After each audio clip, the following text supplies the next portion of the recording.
So much for joining ANI today for this very important interview.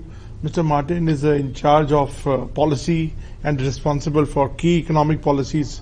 So you are here with a big delegation, I believe, and a lot of interaction is happening with the leadership here. So give us a sense, how is it going, and what is the agenda of your meetings? Well, I'm here with a big delegation of Swiss mobility companies. They're all prime and stellar in what they are doing in the field of mobility. And we have been meeting this morning with the Railway Board of India, which was a highly interesting and interactive meeting. And we have this afternoon, we have speed dating, so to say, in the mobility sector with mobility companies which came along from Switzerland and interested parties in India. So can you break us down that what kind of agreements you are looking at, and are you going to be contributing? Are the Swiss companies going to contributing to railways, ropeways, and tunnels, and all these kind of structures there? Definitely. Well, I have to maybe start with the bigger frame. I mean, we just only entered into force our free trade agreement between EFTA and India, and Switzerland being part of EFTA, of course, being very interested.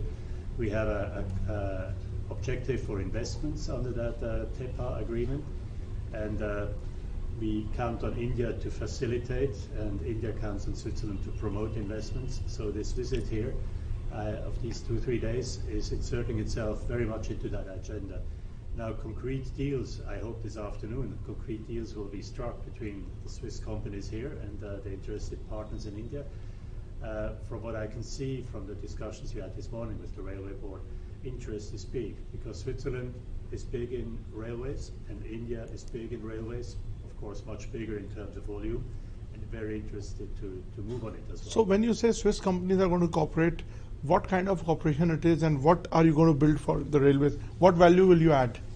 Well, I think first and foremost help the government agenda on modernizing the railway sector in India, because we have a lot of experience. We could take us a little bit as a laboratory. What works in Switzerland might also work here.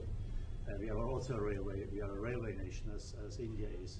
Smaller, but still we are a railway nation as well. So what we would bring here is our experience in it, for instance, in rail security, signaling, crossings. If you have roads crossing railways, a lot is happening there. Lots of accidents are happening. You can automatize certain things. You can bring a lot of security in that. Rolling stock, probably too. Monitoring, and in general, also fine machinery, which helps, which has to be also used in the railway sector. And these are things where I think we can bring in knowledge. Secretary, you said that like Switzerland, India is a railways country, but the size of the population here is really big. And we have actually seen lot of loopholes in our railways. So had Switzerland dealt with countries with big populations like India, like China? Have you worked with, what's the experience in the past with the railways? Well, I think our railway sector is quite experienced also in worldwide projects. And we have been working in Turkey, we have been working in many countries of the world. And I think we have a lot of experience in that, also for India. And India can scale it, you know. Sometimes you can try it at a smaller scale, and then you can bring it up to a bigger scale. So any specifics can you give, that what states, what areas particularly you are looking at the railways? Well, one very concrete example of this morning was, for instance, railway fastness. You know, you need, if you want high-speed trains, you need good rails. If you want good rails, you need to have them fixed in a proper way. Fixing rails seems to be very, very easy. It is not. And if you want to be sure that there is no tolerance so that the trains are not derailing, then you need proper products. And that we can bring here, for instance. We are good in that. You have a lot of that in your own country as well, but I think it can be improved. It will be high-end. Yes, it should be high-end, because if you want high-end transportation, you need high-end components, including rolling stock obviously too, but if you start from the bottom, it starts also on the rails. So do you think this is going to help in a big way in modernizing our system here? I'm very sure it will. I'm very sure it will. Not only these rail fasteners, that's one element, but if you talk about railway crossings, for instance, if you want to avoid casualties and accidents, etc., and a proper and secure and reliable system of warning then you need a certain automation, and you need to have certain tools in place which are not there yet. We have 17 or 18,000 crossings, for Yes. instance, in India.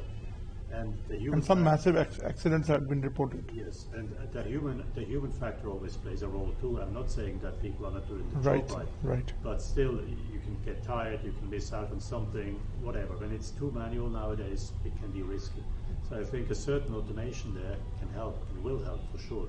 So is this the first time SUS is cooperating in this sector? No, not at all. I think there has been a long-standing cooperation in the railway sector in various fields already before. But it's also about trying to deepen that cooperation now and to go ahead. Sir, another area of infrastructure is the ropeways. That's a new idea. Not many ropeways we have seen in India. So any venturing there?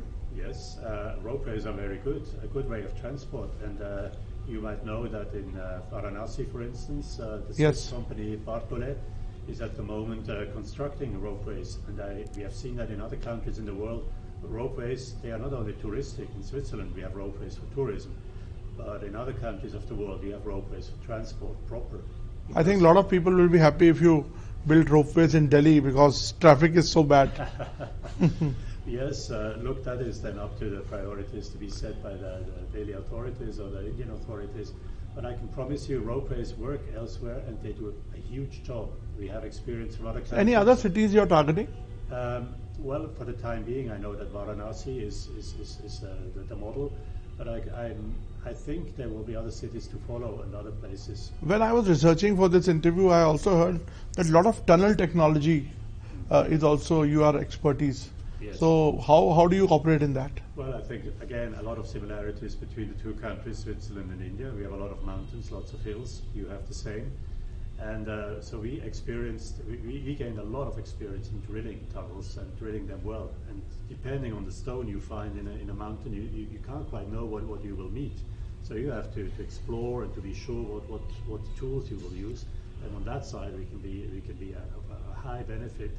And we have also a company with us here who is dealing with that and talking with your authorities about that. So, sir, after this free trade agreement, EFTA and EPA, how do you see the trajectory of our bilateral trade?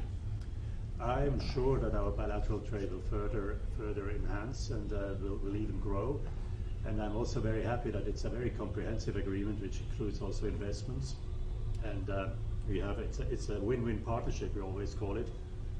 India facilitates our investments, EFTA investments, and we promote them. So if we need facilitation and promotion, we will get to new figures not seen in the past. I'm very sure that we are moving ahead. So, sir, are you seeing green shoots in private sector more or more in the government and private Swiss companies? Well, I think that there are various ways of how you can work. You know, it can be that the government can also give out a task to the private sector. I think in the railway sector, taking from our experience, you have to be probably a bit careful how much you can privatize and how much you should keep in the public hand, because it's an old infrastructure that costs a lot. But then there are within that system lots of possibilities to give packages out to the private sector and maybe to modernize certain things. And there, I think public-private partnerships come into play, which can be very promising and useful. Another issue, sir, which is right now a big world headache is tariff. What is your take on tariff, and how are you dealing with it? Because I think we have one of the highest tariffs imposed on us by the United States. So. Yeah, I know this is a concern. Obviously, Switzerland has also very high tariffs at the moment with 39%. That's certainly a challenge. At the same time, it's an opportunity, because what we are doing and have been doing over the years is diversifying markets. India is a huge priority in our diversification strategy, but we also go to other places, Mercosur, for instance, in Latin America, and other countries, or we modernize agreements in existence. And so the one now with India is for us a huge opportunity, first and foremost. And given our ambitions we have in it, our big ambitions, yes, but good ambitions, I'm very, very sure we have a good future. Sir,